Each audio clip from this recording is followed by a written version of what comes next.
এটা হচ্ছে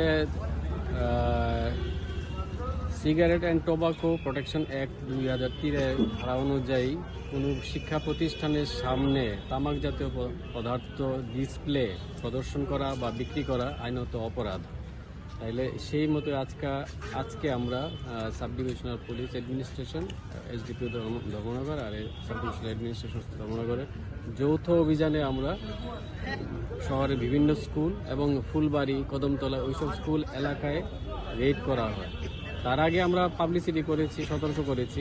আজকে থেকে রেড করা শুরু হয়েছে।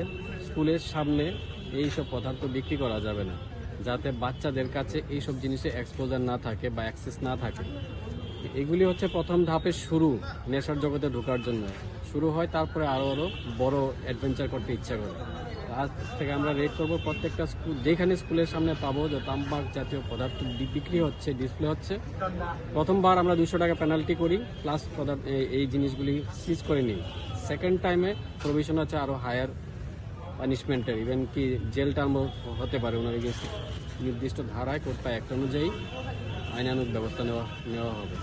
আজকে রেড করা হয়েছে, যেমন বিবিআই স্কুল করা হয়েছে, DNB school, Kadamtala, Churaibari, Phulbari, girls স্কুলের সামনে, ওইসব সব এলাকায় করা দেওয়া হয়েছে। অনেকগুলি স্কুলের সামনে নেই, কিন্তু বিবিআইয়ের সামনেই পাওয়া গেছে, এগুলো রেড করা আনা হয়েছে। আমরা চাই যে আপনাদের মিডিয়ার মাধ্যমে এবং আমরা প্রচারে আনছি, মানুষ সতর্ক হোক, দোকানদাররা সতর্ক হোক, বাচ্চাদের কাছে জানে এই জিনিসগুলি পৌঁছতে না পারে, তারা যাতে এগুলি দোকানে চকলেট খেতে যায় কিন্তু এই জিনিসটা যাতে না দেখে। এইসব টিভিতে দেখে আমরা আটকাতে পারি না, বিমল যুবা কেসরি এইসব বলে, but it is not appreciated. স্কুলের সামনে এগুলি আমরা রাখবো না, তার জন্য এগুলি আমরা সিজ করবো এবং আইনানুগ ব্যবস্থা নেব।